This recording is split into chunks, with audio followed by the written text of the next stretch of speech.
on a quand même un objet qui rassemble tout, c'est le ballon, parce que c'est les mêmes valeurs partout.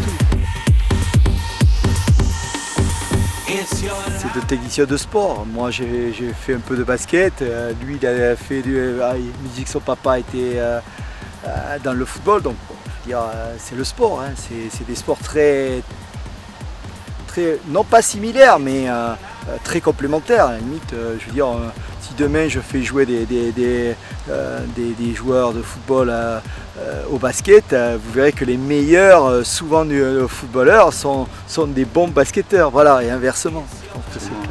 Et même tous les sports, je pense que c'est important pour un sportif de connaître effectivement le rugby, de connaître le volley. Il y a les mêmes bases, fixation, le petit côté, le côté ouvert, côté fermé. Il y a les mêmes choses dans tous les sports. C'est un manque, je pense, dans la formation des entraîneurs, de les limiter à un sport. Alors que de connaître le foot, de connaître le rugby, de connaître le volley, c'est une ouverture d'esprit, de réflexion. Tout à fait. Moi j'ai eu cette chance-là parce que quand j'étais gosse, je ne suis pas passé dans un centre de formation, donc j'ai fait filière normale et donc j'ai eu tous les sports le mercredi, tous les sports, le basket, le rugby, le football. On a les mêmes valeurs, l'essentiel, les valeurs humaines, les valeurs qui permettent à une équipe de gagner sont les mêmes valeurs, ça c'est clair. Après il y a des spécificités, c'est sûr que de jouer à la main et de jouer au pied, c'est pas tout à fait les mêmes choses. Bon, on trouve quand même quelques similitudes. Le jeu à la nantaise où ils appellent le prénom. Oui.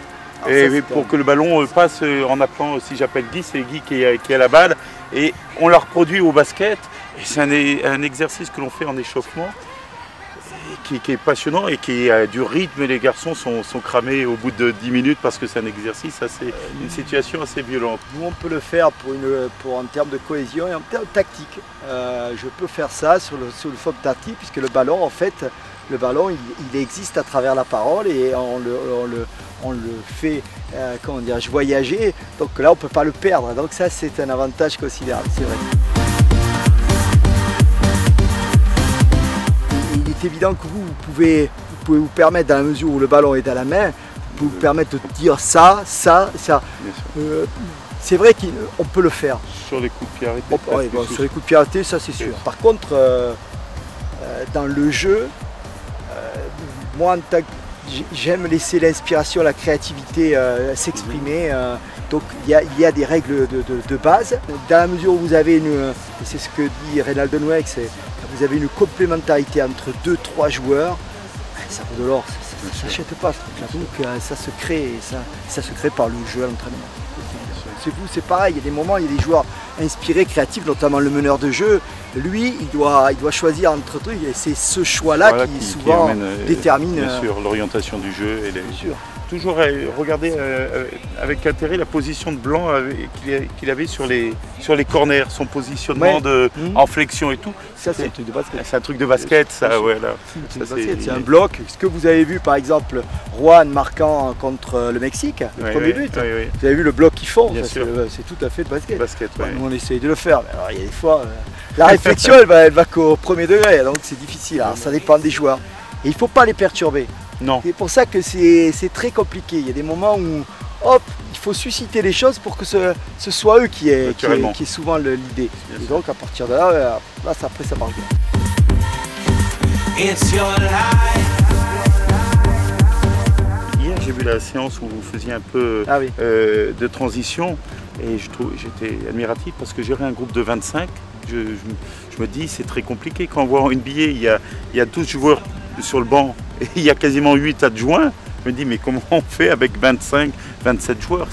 La gestion humaine est compliquée. Ils connaissent la loi la règle du jeu au départ et bon, mais je le dis souvent à toutes les personnes, j'ai dit être footballeur professionnel c'est extrêmement difficile, c'est très très dur, c'est pareil pour le basket parce que vous avez un groupe de 28 joueurs, il faut le réduire à 18.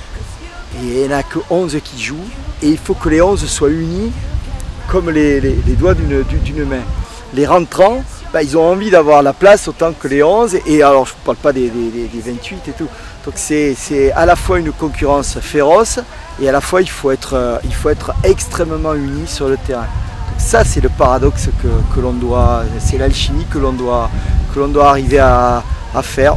Bon, vous avez la même problématique. Hein. On a 3 fois moins de joueurs, donc c'est quand même un peu plus facile, même si le basket c'est un sport dur, parce qu'il y a la notion de temps qui est différente. On a une pression de temps, jouer en 24 secondes, passer le milieu de terrain en 8 secondes, on n'a pas le droit de garder la balle plus de 5 secondes, pas le droit d'être 3 secondes dans la raquette, donc il y a plein de paramètres qui fait que... Et en termes de gestion humaine, je pense que le fait de pouvoir remplacer des joueurs constamment favorise quand même le relationnel. Et les gens disent toujours oh, il faut qu'il y ait une bonne cohésion en dehors du terrain, mais je dis c'est pas vrai.